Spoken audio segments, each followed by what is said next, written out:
Hello दोस्तों, नमस्कार। आज है 27 नवंबर। तो 27 नवंबर के इस नए करंट अफेयर में आप सभी का स्वागत है। तो करंट अफेयर शुरुआत करने से पहले मैं आप लोगों को थोड़ी सी जानकारी दे दूं इस क्लास से रिलेटेड।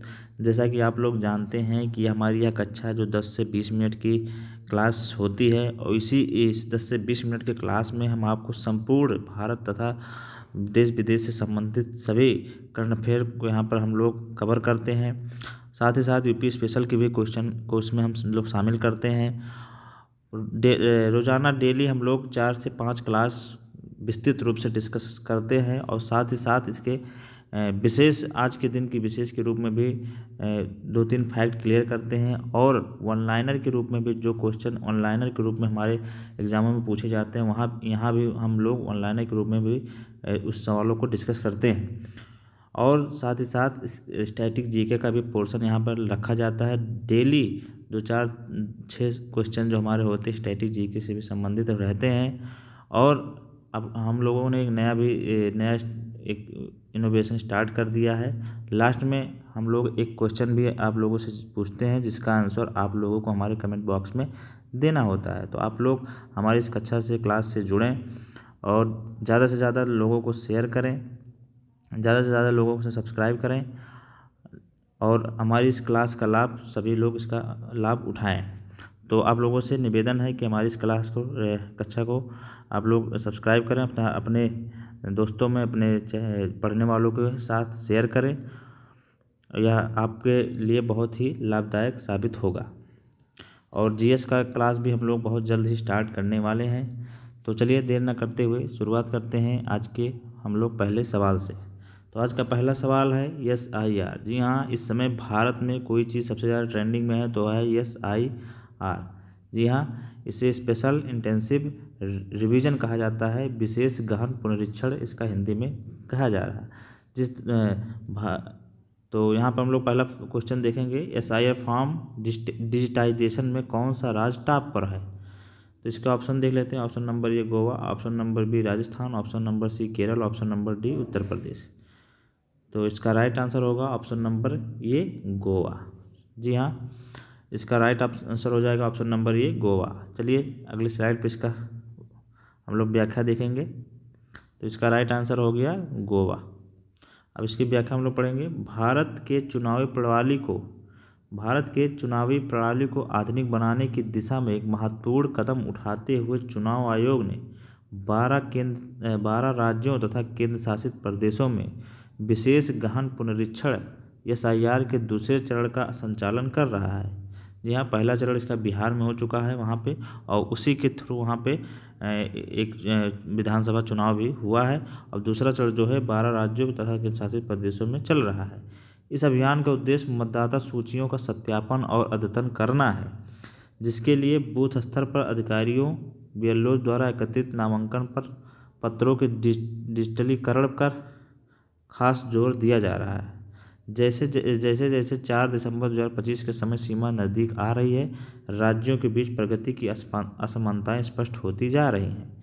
गोवा सबसे आगे है। आंकड़ों के अनुसार गोवा 99.07 मतदाता नामांकन फॉर्म एकत्रित किए जा चुके हैं। जी हाँ, यहाँ पे गोवा सबसे अग्रणी राज्य है। यहाँ पे 99.07 मतदाता नामांकन फॉर्म एकत्रित किए जा चुके हैं, और जिसमें जो कि 50.50 करोड़ मतदाता को कवर करता है। इनमें 47.35% फॉर्म सफलतापूर्वक डिजिटलीकरण हो चुका है, यानी 24.13 करोड़ से अधिक मतदाता का फॉर्म यहाँ पर डिजिटलाइजेशन हो चुका है। अगला देखेंगे, गोवा 76.89 देश में सबसे अधिक यहाँ पर हो चुके हैं, प्लस राजस्थान में 12.20%, दूसरे स्थान पर केरल में 23%, तीसरे तथा उत्तर प्रदेश 26.6% के साथ केरल से पिछड़ा हुआ है। तो यहाँ पर हम लोगों ने देखा कि इस राज्य में क्या स्थिति है, कहाँ पे कितने फॉर्म कलेक्ट किए जा चुके हैं और कितने फॉर्म डिजिटाइज किए जा चुके हैं। तो यहाँ पे गोवा में सबसे ज़्यादा 76.89%, उसके बाद राजस्थान में 72.20%, फिर केरल जो है सबसे पिछड़ा हुआ है, 23% यहाँ पर केवल फॉर्म कलेक्ट किए जा चुके हैं। तो यहाँ पे हम लोगों ने देख लिया SIR का, जिस तरह इस समय SIR की प्रक्रिया पूरे भारत में चल रही है। तमाम BLOs कड़ी दिन रात कड़ी मेहनत कर रहे हैं, उनके कई BLOs की मौत भी हो रही है। इसमें अधिकारियों के द्वारा प्रेशर बनाया जा रहा है, ऐसा सुनने में आ रहा है। तो यह प्रक्रिया जो है चुनाव आयोग के द्वारा बहुत जल्दबाजी में हो रही है। इस पर चुनाव आयोग को थोड़ा ध्यान देना चाहिए। बहुत BLOs की मौत की खबर भी आई हैं मीडिया के द्वारा। अगर ऐसा हो रहा है तो ये बहुत ही उनके लिए अच्छा नहीं है, तो इस पर ध्यान देना चाहिए। और यह बहुत ही जल्दबाजी में हो रहा है, इस पर थोड़ा समय देना चाहिए था। तो चलिए अब हम लोग आज के अगले सवाल देखेंगे, अगला क्वेश्चन देखेंगे कि हमारा अगला क्वेश्चन क्या है। अगला क्वेश्चन है कि नालसा के एग्जीक्यूटिव चेयरमैन कौन बने हैं। तो इसका ऑप्शन देख लेते हैं। Option number A Suryakant, option number B Tuhinkant, option number C Vikram Nath, option number D BR Gavai. तो इसका राइट आंसर होगा ऑप्शन नंबर सी विक्रमनाथ। जी हाँ, इसके राइट आंसर होगा विक्रमनाथ। आइए इसकी व्याख्या देखेंगे अगले स्लाइड पे। अगले स्लाइड पे इसकी व्याख्या देखेंगे। राष्ट्रपति द्रौपदी मुर्मू ने सुप्रीम कोर्ट के वरिष्ठतम न्यायाधीश न्यायमूर्ति विक्रमनाथ को नेशनल लीगल सर्विसेज अथॉरिटी अर्थात नालसा के कार्यकारी अध्यक्ष के रूप में नामित किया है। यह नियुक्ति उसे परंपरा के अनुसार की गई, जिसके तहत यह जिम्मेदारी भारत के मुख्य न्यायाधीश के बाद वरिष्ठतम न्यायाधीश को दी जाती है। विधि एवं न्याय मंत्रालय ने 19 नवंबर 2025 की सूचना के माध्यम से नामांकन की पुष्टि की, जो लीगल सर्विसेज अथॉरिटी के तहत जारी की गई है। जी हाँ, यहाँ पर नालसा के एग्जीक्यूटिव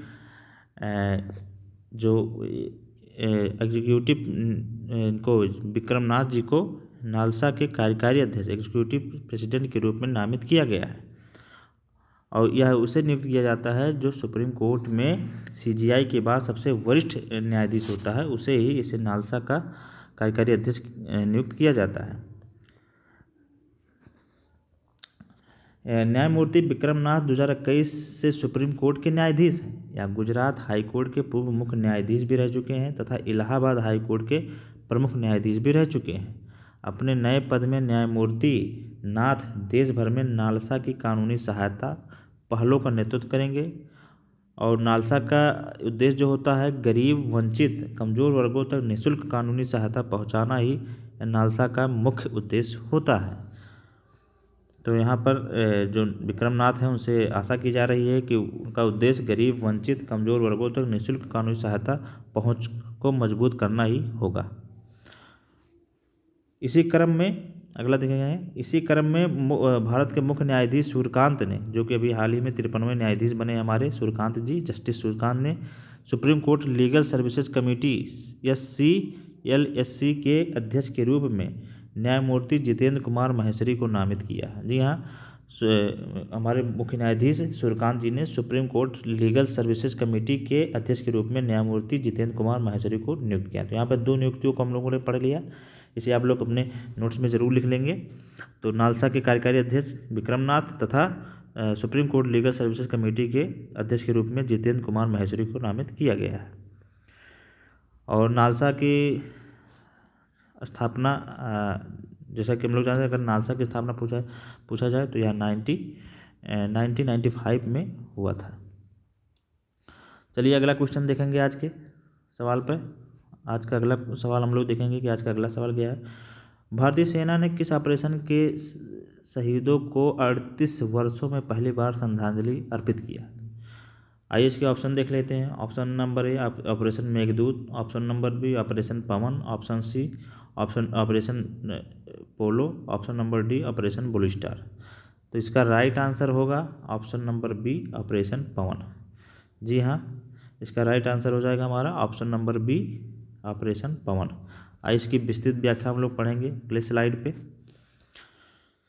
38 वर्षों में पहली बार भारतीय सेना होगा। 38 वर्षों में पहली बार भारतीय सेना ऑपरेशन पवन के दौरान शहीद हुए सैनिकों को आधिकारिक रूप से श्रद्धांजलि देगी। 1987 से 1990 के बीच श्रीलंका में चलाया गया अभियान भारत का सबसे जटिल और चुनौतीपूर्ण बाहरी सैन्य अभियान माना जाता है।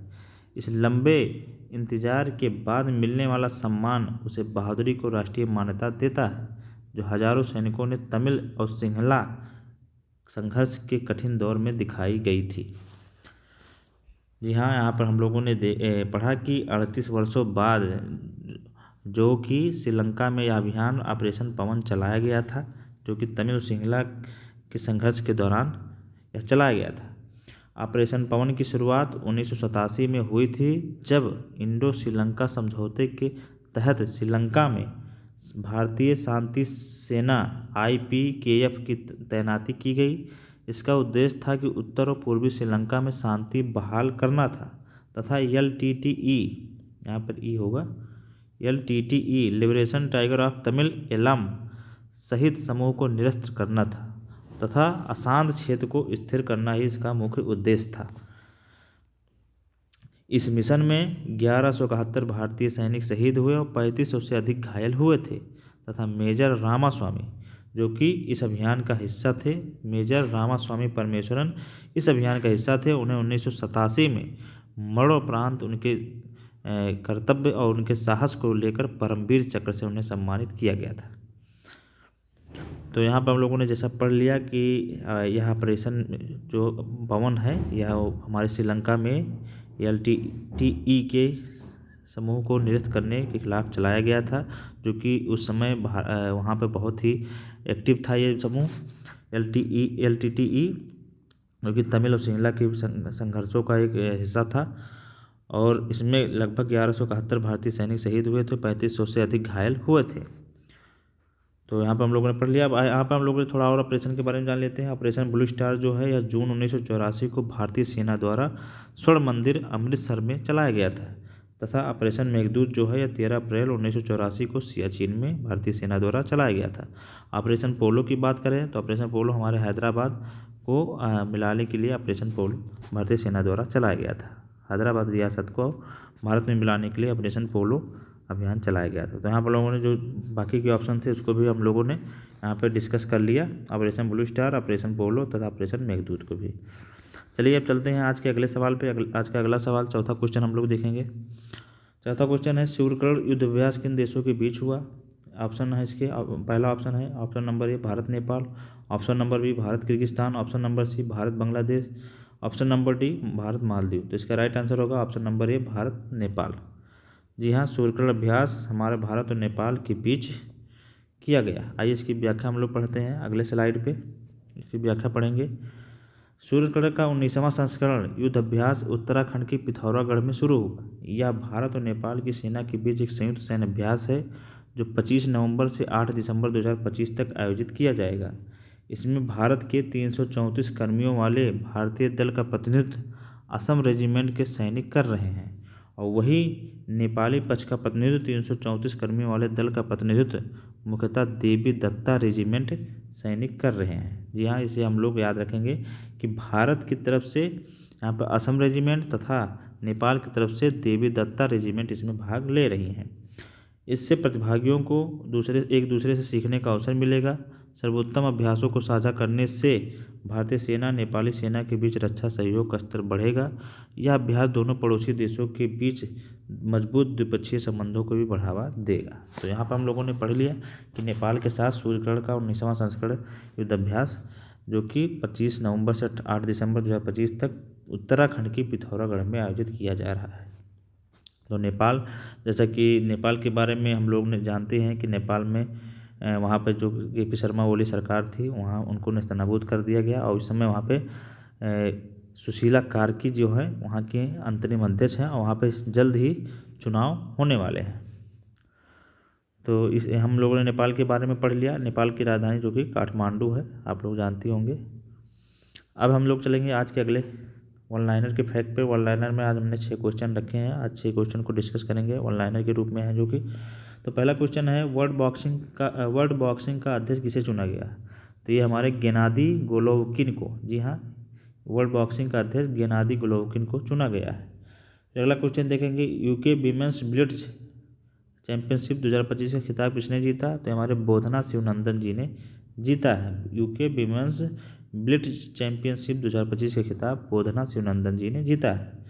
फिर अगला हम देख लेंगे मंगसीर बग्वाल उत्सव किस राज्य में मनाया जाता है। तो ये हमारे उत्तराखंड में मनाया जाता है। जी हाँ, यह बहुत इंपॉर्टेंट सवाल है, इसे आप लोग ज़रूर लिख लेंगे। मंगसीर बग्वाल उत्सव जो है हमारे उत्तराखंड में मनाया जाता है। यहाँ पे एक हरेला भी एक जो है, हरेली जो है छत्तीसगढ़ में, हरेला जो है ये भी उत्तराखंड से हमारे संबंधित है। फिर भारत, अगला देखेंगे भारत को global commitment to development index 2025 में कौन सा स्थान दिया गया। यहाँ पर 36वां स्थान दिया गया है। फिर अगला क्वेश्चन देखेंगे महिलाओं के खिलाफ हिंसा उन्मूलन के लिए अंतर्राष्ट्रीय दिवस कब मनाया जाता है। तो हमारे 25 नवंबर को मनाया जाता है। संविधान दिवस कब मनाया गया, हमारे 26 नवंबर को मनाया गया। जी हाँ, 26 नवंबर को मिल्क दिवस भी मनाया जाता है, जो कि वर्गीज कुरियन हमारे यहाँ के मिल्क के वो थे। वर्गीज कुरियन जी को दूध का जनक कहा जाता था।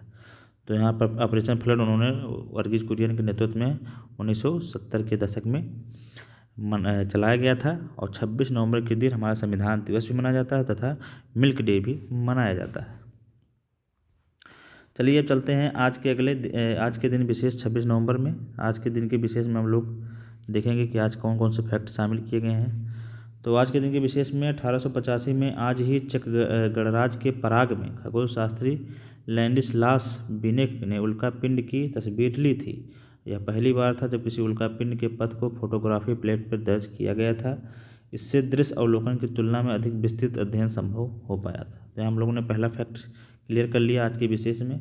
फिर अगला देखेंगे कि 1966 में आज ही फ्रांस के राष्ट्रपति चार्ल्स डी गाल ने रेंस नदी के मुहाने पर दुनिया के पहले ज्वारीय बिजली स्टेशन का उद्घाटन किया था, जिसमें 24 प्रतिवर्ती बल्ब टरबाइन का उपयोग किया गया था और यह हर साल 50 करोड़ किलोवाट घंटा बिजली पैदा करता है। तो हम लोगों ने दूसरा फैक्ट क्लियर कर लिया। अब चलेंगे आज के तीसरे पे। प्रोफेसर यशपाल का जन्म आज यानी 26 नवंबर 1926 को आज ही ब्रिटिश भारत के झांग, जो कि इस समय पाकिस्तान में है, हुआ था। अमेरिका से भौतिकी में उच्च शिक्षा हासिल कर Tata institute of fundamental research से जुड़े और 1991 में दूरदर्शन पर प्रसारित विज्ञान आधारित कार्यक्रम टर्निंग पॉइंट के प्रस्तुतकर्ता के रूप में जटिल वैज्ञानिक अवधारणाओं को सरल तरीके से लोगों को समझाया। तब से इन्हें विज्ञान को जन जन तक पहुंचाने वाले वैज्ञानिक कहने लगे थे सब। तो यहाँ पर हम प्रोफेसर यशपाल को जानेंगे कि जो कि इन्होंने विज्ञान को जन जन तक पहुँचाने का कार्य किया, इन्हें जन जन तक पहुँचाने वाला वैज्ञानिक कहा जाता था। तो यहाँ पर हम लोगों ने आज के दिन विशेष को भी डिस्कस कर लिया। अब चलेंगे आज के स्टैटिक जीके के पोर्शन पे। जी हाँ, आज का स्टैटिक जीके में हम लोग महासागर की जलधाराएं डिस्कस कर रहे थे, गर्म जलधाराएं। तो यहाँ पर हम लोग अटलांटिक महासागर की गर्म जलधाराएं डिस्कस करेंगे तथा प्रशांत महासागर की जलधाराएं हम लोग डिस्कस कर चुके हैं। यहाँ पर अटलांटिक महासागर की जलधाराएं तथा हिंद महासागर की गर्म जलधारा को आज डिस्कस करेंगे। तो यहाँ पर अटलांटिक महासागर की कुछ गर्म जलधाराएं जिनको हम जानेंगे। तो अटलांटिक महासागर की गर्म जलधाराओं में हैं फ्लोरिडा की गर्म जलधारा, गल्फ स्ट्रीम जलधारा, नॉर्वे गर्म जलधारा, एंटिलीज गर्म जलधारा तथा एल नीनो गर्म जलधारा। ये हमारी जितने भी 5 जलधाराएं हमारे सब अटलांटिक महासागर से संबंधित हैं। यह अटलांटिक महासागर की गर्म जलधाराएं हैं। तो इसमें क्या हो गया, Florida, Gulf Stream, Norway, Antilles, El Nino, इसे आप लोग याद रखेंगे। फिर चलते हैं, अगला देखते हैं हिंद महासागर की गर्म जलधाराएं। हिंद महासागर में हमारी 3 गर्म जलधाराएं हैं जिन्हें हम लोग याद रखेंगे। पहला है मोजाम्बिक गर्म जलधारा, दूसरा है अग्लुहास गर्म जलधारा, तीसरा है मेडागास्कर। तो यह 3 जलधारा जो कि हम हिंद महासागर से संबंधित है, इसे हम लोग याद रखेंगे। यहाँ पर हम लोगों ने अटलांटिक महासागर की गर्म जलधाराएं तथा हिंद महासागर से संबंधित गर्म जलधाराओं को डिस्कस कर लिया। अब हम लोग चलेंगे आज के अंतिम और आखिरी स्लाइड पे। आज चले क्वेश्चन ऑफ द डे। तो यहाँ पर आप लोग इसका आंसर हमारे कमेंट बॉक्स में दीजिए। तो आज का क्वेश्चन ऑफ द डे है कि नालसा की स्थापना किस विधिक सेवा प्राधिकरण एक्ट के तहत हुई थी। आइए इसके ऑप्शन देख लेते हैं। Option number A 1983, option number B 1985, option number C 1995, option number D 1987।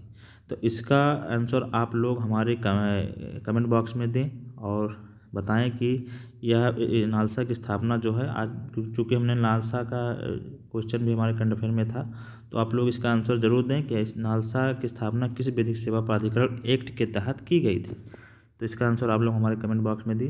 तो आज का ये क्लास आप लोगों को कैसी लगी आप लोग हमारे कमेंट बॉक्स में ज़रूर बताएं, तथा हमारे इस चैनल को सब्सक्राइब करें, लोगों तक शेयर करें, ताकि आप तक तमाम देश विदेश की खबरें आप लोगों तक पहुंच सकें। तो चलिए फिर हम लोग मिलेंगे एक नई वीडियो में एक नए जोश के साथ। तब तक के लिए आप लोग पढ़ते रहिए, स्वस्थ रहिए, मस्त रहिए। तब तक के लिए नमस्कार, जय हिंद।